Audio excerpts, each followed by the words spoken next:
sasakyang magbababa ng pasahero pala sa Green Hills, lalo na kung uwian. Base yan sa pagbisita ng Bilyonaryo News Channel doon. Ayon kay MMDA Chairperson Don Artes, hindi lang malalang traffic ang bunga ng violations. Nakakaapekto rin ito sa public safety at kapakanan ng mga biyahero. Dapat po talaga ma-inform, particularly yung mga drivers at yung mga magulang, na magkaroon din ng disiplina. Huwag lang mang po sarili natin ang isipin natin dahil mas marami pong napupurwisyo doon po sa ginagawa natin pagharang doon sa traffic ng Ortigas. At ganoon din po para ipaalala sa kanila na may CCTV cameras na po tayo doon na nanguhuli po na nag-o-obstruct ng traffic.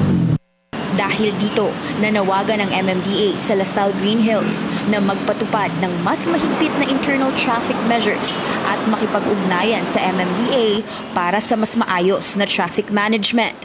Una nang nakipagpulong ang ahensya sa iba't ibang schools nitong Hulyo, kasama roon ang Lasal Green Hills. Doon pinag-usapan ang traffic mitigation measures sa mga lugar na may choke points.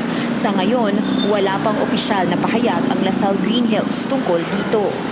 Para sa agenda, Hannah T., Bilyonaryo News Channel. Posibleng taasan ang multa para sa mga mahuhuling magtatapon ng basura sa mga ilog, creek at estero sa Metro Manila. Ayon kay San Juan City Mayor at Metro Manila Council President Francis Zamora, isa ito sa agenda sa susunod nilang meeting. Layon-anya nitong mapaigting pa ang mga hakbang laban sa malawakang pagbaha sa rehiyon.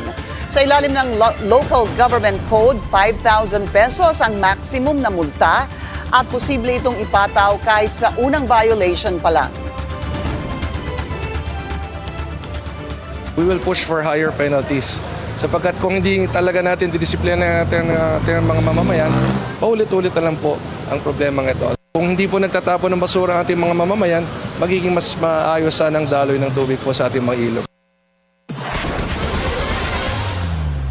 May cryptic post si late Representative Richard Gomez laban sa umano'y mayor na sumasakay sa issue ng flood control projects.